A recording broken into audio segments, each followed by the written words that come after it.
All right, lots going on in the news this week. When asked to rate the acceptability of contraceptive methods for their teenage daughters, 59% of parents found oral contraception acceptable, 51% found condoms acceptable.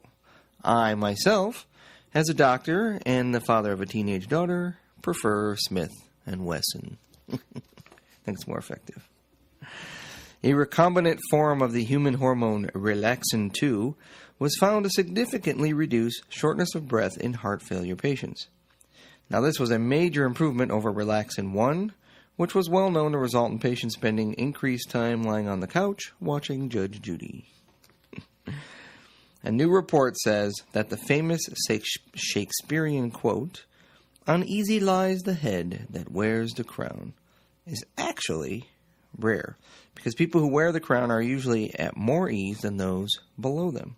In other words, the boss is less stressed than his or her subordinates.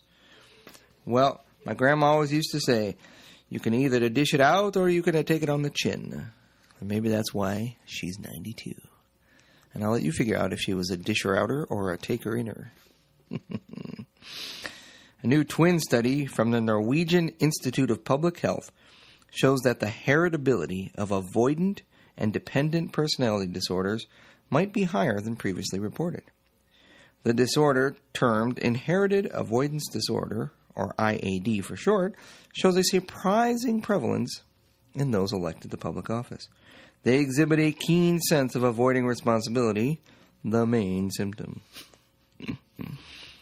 Now, the ability to identify and distinguish between negative emotions helps us address the problem that led to the emotion in the first place.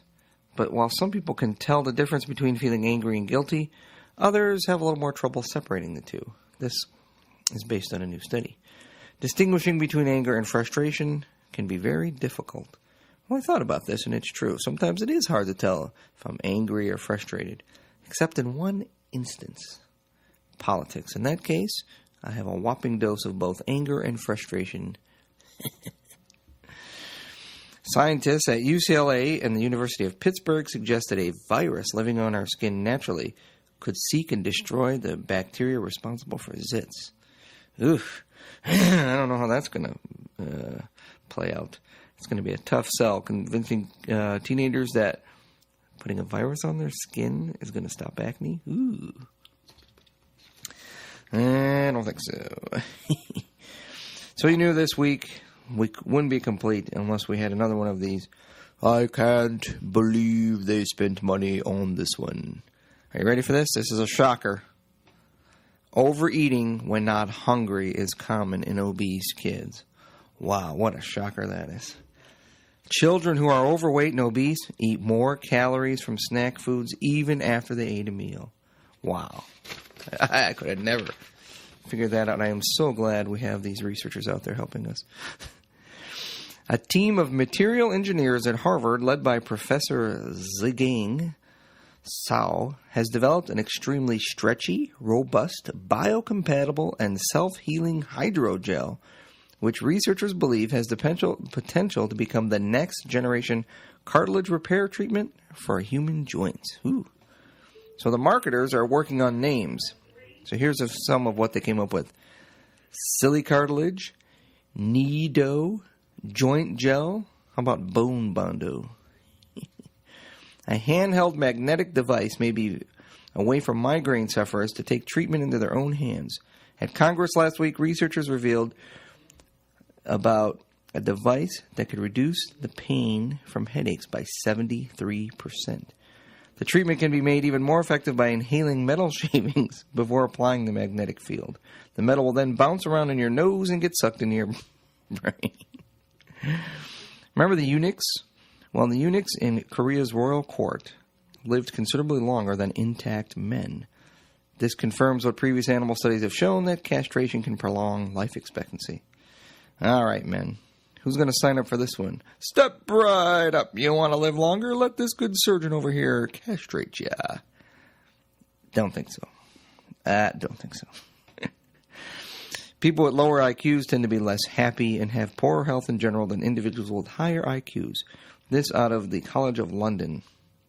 Well, that's the bad news.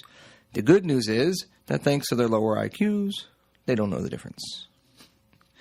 Naked mole rats evolved to thrive in an acidic environment, including an environment that humans would find intolerable. This by researchers at the University of Illinois. It shows how these rodents have adapted to this highly acidic environment. Ooh. Now let's see.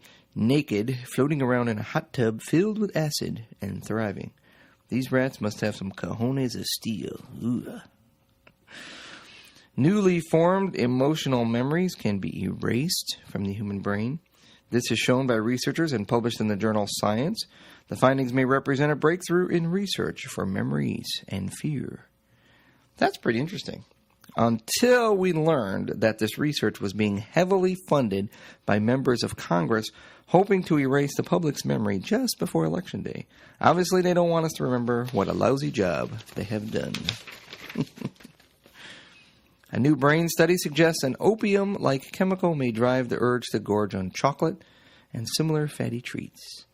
Ooh, Oreos, Hershey bars, chocolate ice cream.